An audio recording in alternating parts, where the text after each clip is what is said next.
This particular booster flew for the first time in May, taking Bob and Doug safely to the International Space Station on their historic mission. It also flew again in July for the Anasis 2 mission for the Republic of Korea. And the bottom two-thirds of the vehicle that you can see covered in soot from its previous two flights, that's what we refer to as the first stage. Its job is to accelerate the vehicle through the Earth's atmosphere to space with the help of 9 Merlin engines that it has at its base. We will be attempting to recover this first stage for the third time on our drone ship named, Of Course I Still Love You. You can see on your screen there, about 624 kilometers off the east coast of Florida. Now, our first stage is designed to be reflown 10 or more times with minimal refurbishment between flights. It'll actually be the 15th time this year that we're flying a flight-proven booster and the 43rd time that we're doing so to date. Atop the first stage is the black carbon fiber inner stage, and on top of that is Falcon 9's second stage. It has a single Merlin vacuum or MVAC engine, which is actually hidden from view inside that black inner stage. And once the first and second stages separate about 2.5 minutes into the mission, the Merlin vacuum will ignite to carry those 60 Starlink satellites onto a circular orbit around our planet. Falcon 9 has been loading propellants since the T-minus 35-minute mark. As a reminder, we use a rocket-grade form of kerosene called Rocket Propellant 1, or RP1, as the fuel, and superchilled liquid oxygen, or LOX, as our oxidizer to power Falcon 9. Currently, RP1 is fully loaded on both the first and second stage, liquid oxygen nearly fully loaded on both stages. LOX will be continued to be topped off right until the last 2 minutes before liftoff. Now, at the very top of the rocket is this nose cone structure. This is what we refer to as the satellite fairing, and inside that is a stack of 60 Starlink satellites.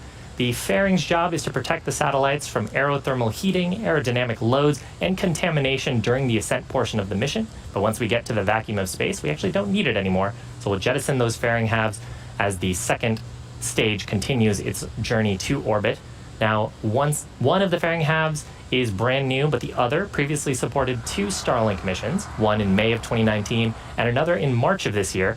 And we will be attempting to recover both halves today using our recovery ships named Mystery and Mischief. Now, at this point, quick update on the weather. The 45th Space Wing gave us a 70% chance of go, the primary concern being cumulus clouds along the ascent trajectory. Still waiting to see if we will be go for launch at 7:29 Eastern Time, but from what I've heard, we are trending towards green for launch. Now, with that, vehicle, satellites, weather, and range looking good for an on-time launch. Weather, of course, with that watch item right until the final minutes before liftoff. Now, as many of you know, the Starlink team is well into the first phase of testing with our private beta program. During this time, the Starlink team has been collecting latency statistics and performing standard speed tests on the system. The initial results from these tests have actually been really promising, showing super low latency and download speeds in excess of 100 megabits per second.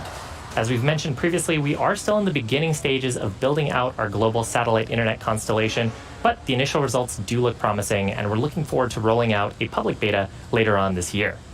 Earlier this week, we also heard from emergency responders in Washington State who have been using Starlink for their purposes and to help bring the residents of Malden, Washington internet service as they rebuild their community following devastating wildfires that hit that area back in August. A representative from the Washington State Military Department said he's never worked any tactical satellite equipment that has been so quick to set up and anywhere near as reliable. And the way that these emergency responders deployed Starlink is actually representative of how it currently works best in remote and rural areas where internet connectivity is sometimes unavailable. As I mentioned, the network is still very much a work in progress, so if you'd like to help build it out, head on over to SpaceX.com and check out our careers page. And if you'd like to receive updates on Starlink news and service availability in your area, please go and visit us at starlink.com. Now, at this point, we are T-minus 4 minutes from liftoff. Just heard on the nets that we are go on weather. Falcon 9 is moving into the final stages of countdown. Vehicle is looking healthy. At this point, the first and second stages have nearly 1 million pounds of that rocket-grade kerosene RP1 fuel aboard and liquid oxygen. And the clouds that you're seeing there around the second stage is from actually that super chilled liquid oxygen.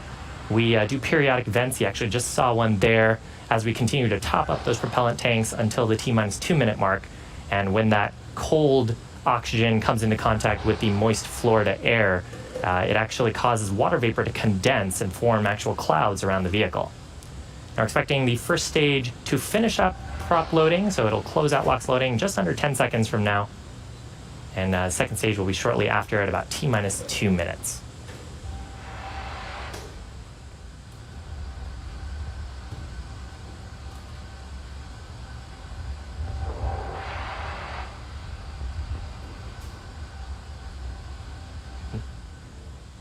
Now about T-minus 60 seconds, Falcon 9. LOX load closed out.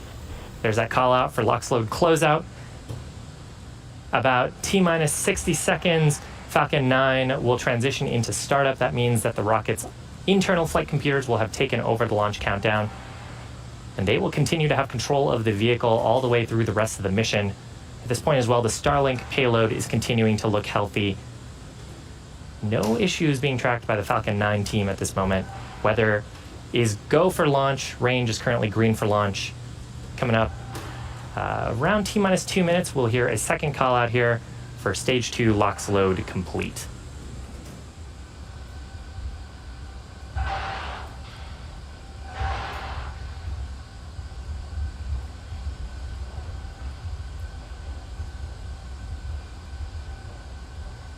Stage 2 LOX load is closed out. Beautiful shot of pad 39A with the crew tower to the next of it, not using that today. Coming up shortly here, we'll actually see some venting from that large truss structure on the left-hand side of the vehicle. You can see it starting there. That truss structure is what we refer to as the transporter erector. That's what rolled out Falcon 9 to the pad and provides electrical power as well as the propellants that we've been loading into the vehicle. At this point, we're just venting out liquid oxygen that is in the lines on the transporter erector before transitioning into the final steps before liftoff.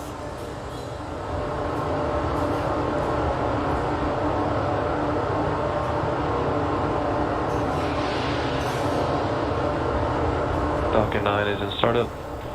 So that call out Falcon 9 is now on autonomous internal control. Coming up, we'll hear from the launch director, see if they will get their final go for launch. LD is go for launch. So with that, Falcon 9 team's ready to go, vehicle ready to go, weather and range ready to support. Why don't we listen in to these final 30 seconds of terminal count. T-minus 30 seconds.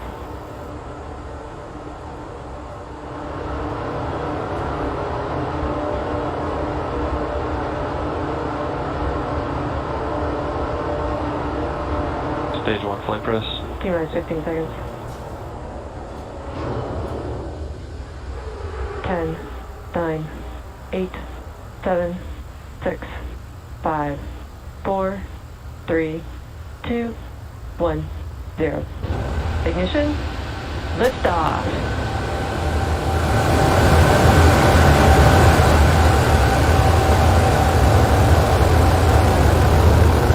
Pitching downrange. Stage 1 propulsion is nominal.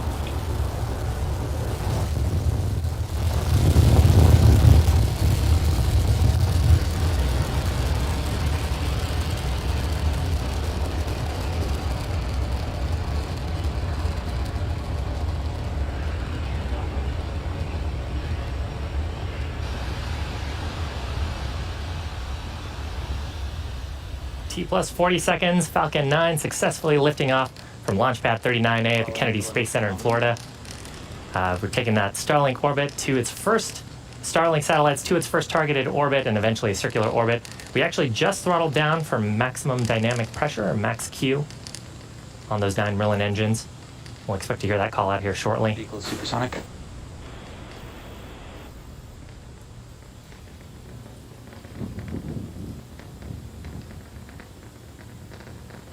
Max Q. So call out there for having gone through the point of maximum aerodynamic pressure. That's when the loads on the vehicle are the highest from the combination of our velocity, but increasing while the density of the atmosphere decreases. Now, coming up in just about a minute, we will have 3 events happening back to back. First will be main engine cutoff, or MECO. That's where we'll shut down those 9 Merlin engines. You can see the plume expanding from them on the back of the rocket here. That'll be in preparation for stage separation. Now, stage separation is where the first and second stages will separate. First stage will continue on a parabolic trajectory towards the drone ship, while the second stage continues on to the final event, or second engine start number 1. That's where that Merlin vacuum engine will ignite. And once it lights up, it'll propel the second stage along with Starlink satellites into orbit. Actually heard earlier that we've started chill in on the turbo pumps of the Merlin vacuum engine to get it ready for that full flow of propellant and oxidizer. So coming up just about 12 seconds from now, expect to see MECO, its main engine cutoff, then stage separation, and then at about T plus 2 minutes and 45 seconds, second engine start number 1.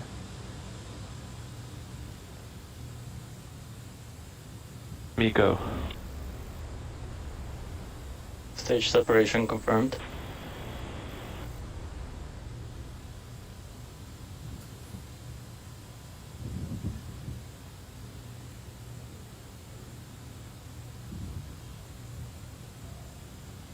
So there is successful stage separation and second engine start. You can see the grid fins deploying on the left-hand side of your screen. That's the first stage. On the right-hand side of your screen is the Merlin vacuum engine starting to glow brightly with the heat of that combustion reaction. First stage making its way back towards Acquisition of planet signal. Earth. Merlin. Coming up here, should be fairing deployment shortly. Separation confirmed. There's a call out on the nets and a beautiful shot of the Starlink satellites. You can see on the right-hand side there a little bit of planet Earth. And actually, you can see a fairing half there trailing away. Now, as a reminder, we will be attempting to recover both the fairing halves today on our recovery ships, Mystery and Mischief, that are also stationed in the Atlantic Ocean.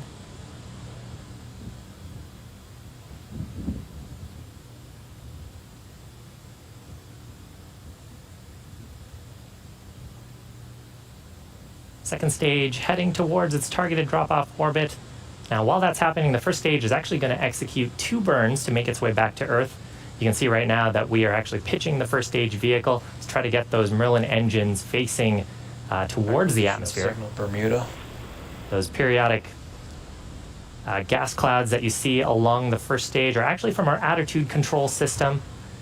And once we get to the top of the Earth's atmosphere, we'll ignite 3 of the 9 Merlin engines for entry burn. That'll help slow down the first stage as it re-enters the upper parts of the Earth's atmosphere.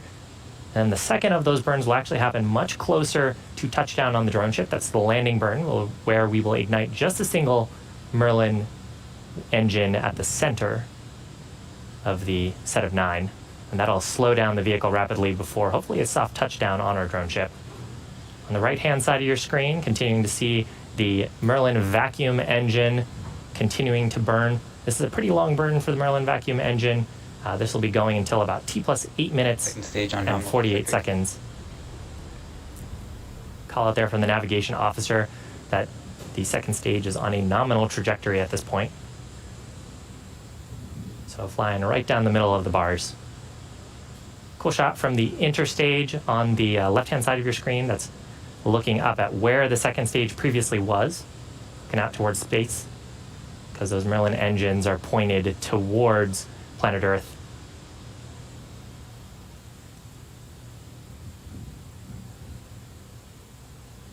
Coming up in about a minute from now, we'll expect to see that entry burn start. Entry burn will expected to last about 20 seconds. Again, that'll be 3 Merlin engines, and usually you can actually see the plume sort of creeping up the side of the rocket, since the vehicle is right now both going thousands of miles an hour.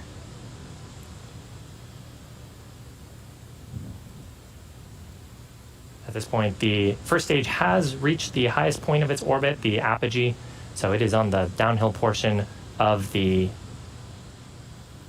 of its trajectory. You can see Earth getting bigger and bigger. Stage 1 FTS is saved.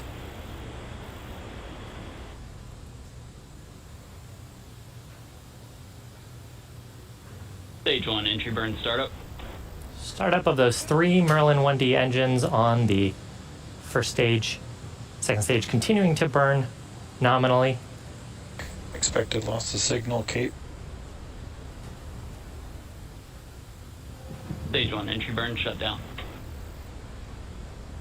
So with that, we will continue on the first stage to apply some attitude control from those attitude control thrusters. And as the atmosphere gets thicker and thicker, the grid fins will actually start to gain most of the control authority. Second stage on nominal trajectory. And the grid fins will continue to fly Falcon 9 in, giving us aerodynamic control. Looks like we just lost the link as it re-enters there. Here's a shot of the drone ship. Again, that's 624 kilometers off the east coast of Florida, awaiting first stage for a landing attempt. Second stage continuing to look good. That glow that you see on the nozzle extension is normal. That's just from the heat of the combustion reaction radiating out to space through the nozzle. Now, part of the reason why the second stage has such a large nozzle is to try to get the most out of the propulsive gases that we're producing in the propulsion chamber. And so that allows the second stage to be a little more efficient in the vacuum of space.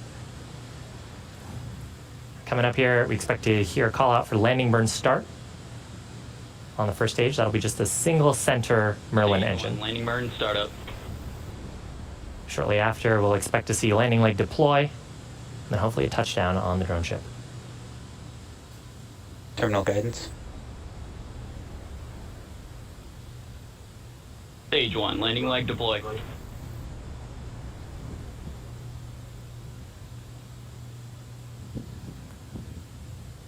Looks like right Landing confirmed. in the center. That marks 61 successful recoveries. Third time for this booster. Now, coming up about 8 seconds from now, second stage is also going to shut down its engine for second engine cutoff number 1. Keep an eye out for that on the right-hand side of your screen.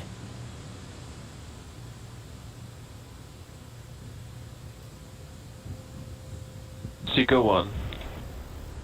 And successful shutdown of the Merlin vacuum engine. Navigation officers will be assessing whether we have ended up in the right orbit. And most of the way up, we were right down the middle.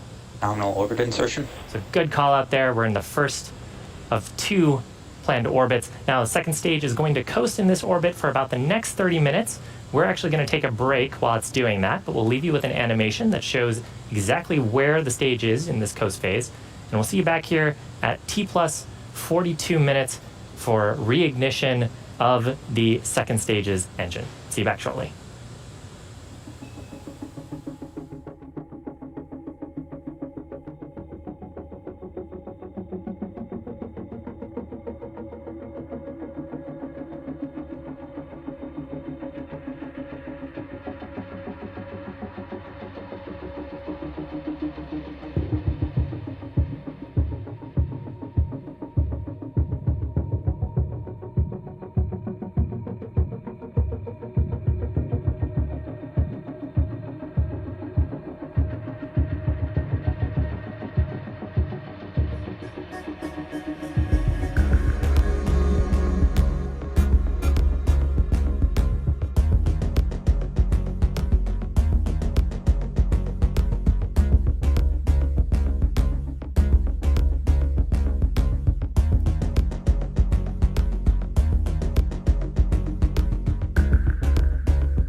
Now, if you're just joining us, we had a successful liftoff at 7:29 a.m. Eastern Time. Successfully recovered that booster. Second stage is on a nominal orbit, and we're just awaiting about 10 seconds from now what's called second engine start number 2. That is ignition of the Merlin vacuum engine to bring us into a circular orbit.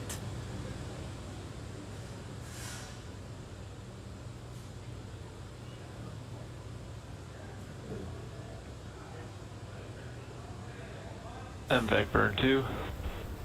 And good shutdown. So super fast second engine start number 2, and then followed by second engine cutoff number 2. That was to raise the perigee, or the lowest point of our orbit, to be circular and similar to the apogee.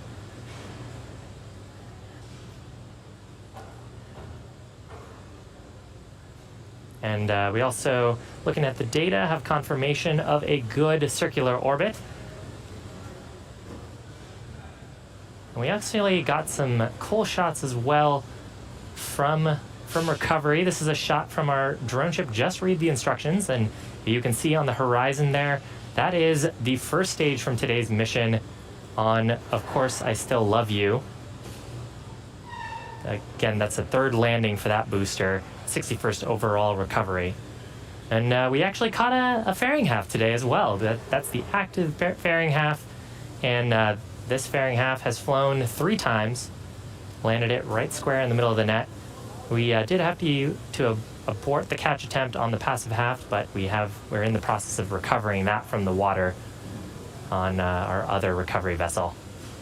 So from here, second stage is going to continue in this orbit for about the next 16 minutes. During this time, it'll actually start to pick up a spin on its central axis. It'll start using its attitude control system to start a small rotation, and that's to give the Starlink satellites the momentum they need to space themselves after they do their deployment activities. That's expected to happen at about T+1 hour, or around 8:29 a.m. Eastern Time.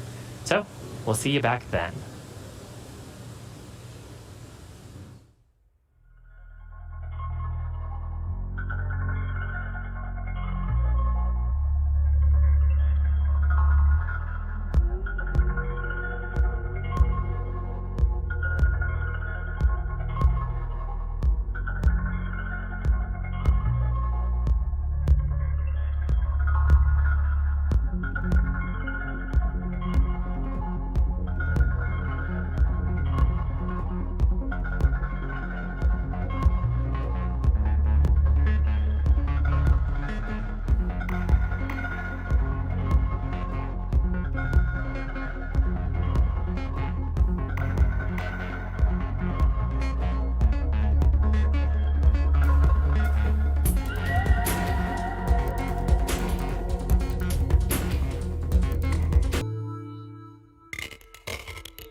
Welcome back to our coverage for the Starlink launch.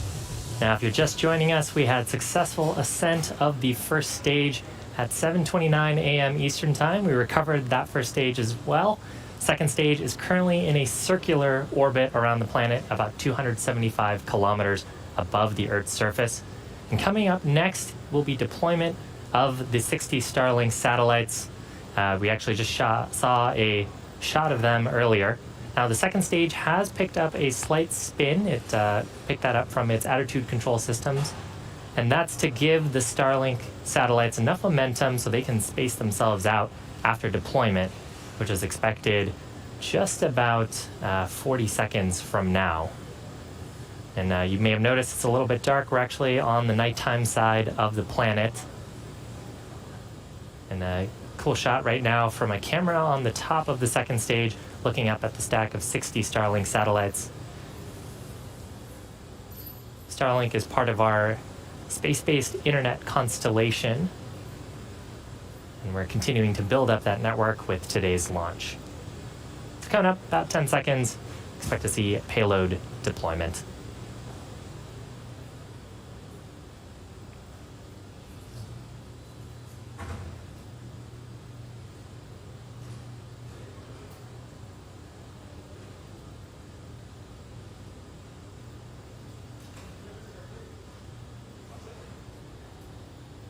Starlink deployed confirmed. So you can see the Starlink satellites gently floating away from the second stage. Now, shortly they will, once they've had a chance to space out a little bit, they'll deploy their solar arrays. And over the next few days and weeks, they'll start to distance themselves out using their onboard ion thrusters to make their way to their final operational orbits about 550 kilometers above the Earth's surface. So happy to see them off and on their way to complete their mission. And with that, it's actually going to bring our webcast coverage to a close. We want to give a big thanks to the Range and the Federal Aviation Administration for supporting today's mission. If you're interested in getting future news about Starlink, head on over to starlink.com and sign up for updates. With that, we hope you have a wonderful rest of the day and a happy end to Scrubtober.